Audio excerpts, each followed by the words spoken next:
So they wanted me to look at some woke videos. I got a staff that's young, and they want to know, what do you think about these woke videos? I'll tell you what I think. Let's watch it together. Before Europeans colonized the globe, thousands of indigenous peoples acknowledged and celebrated multiple gender identities as part of their culture. White people ruined most of everything. Indigenous peoples celebrated multiple gender identities. Where was this? What planet did this happen on? Is this a guy or a girl? I can't tell by looking at him. I don't know. I don't think he knows. Maybe he needs to look down. Maybe he could determine what he is. But here's the point.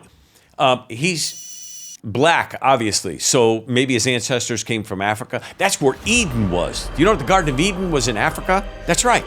So the Garden of Eden in Africa, male, female, made he them. God made male and female. It didn't say he made male, female, semi-female, semi-male, a little bit of both. No. Not only did Europeans spread religion to get others to convert to their ideologies, ancestors came to the Americas to escape religious persecution. Yeah, hello? They came here to escape religious persecution. They didn't come here to spread their religion. They came to practice their religion. But the idea of the gender man and woman was also a European ideology. Oh, man and women is a European ideology. That's right. Yeah. No, that wasn't inherent in nature. That wasn't inherent in men and women from the beginning of time.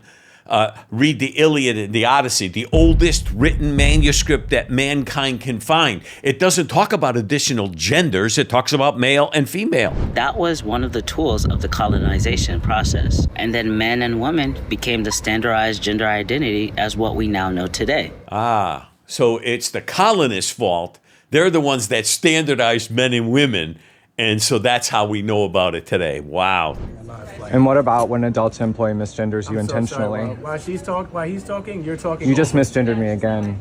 Okay. Multiple times. Gotcha. Both of you have. You misgendered me. I mean, it sounds like a guy to me. I'm not sure about you. Does it sound like a guy? I mean, it sounds like a guy. So I guess he misgendered him. Let's continue watching. It wasn't intentional, but if you want to take it personal, that's also. Well, she did do it intentionally twice. You're talking to me too. You said she and then you said he. You're being condescending, and if you want to continue, I have Port Authority escort you out the building right this moment if you want to play that game with me. Okay. Now, that's the way we should be reacting to people like this, putting them right on the spot and letting them know the way it is. You're being condescending. Why is it they always look for problems? Instead of, he could have just said, can you refer to me as a she or it or whatever they call themselves? I mean, that would have been at least reasonable. But why do they have to be so condescending? Why are they always looking for problems? Let's go back and finish up this clip. Would you like to continue 3 days before Christmas? I really don't mind. I'm good. I'll just put this on. Would you like to continue 2 days before? Here we are, right before Christmas. This is supposed to be the time where there's joy, happiness in the air. Merry Christmas, a celebration of the birth of... Oh, Jesus, we're not supposed to mention his name. I'm sorry, I forgot. We could talk about Allah. We could talk about, Zoroaster. We could talk about just about all the others. Buddha.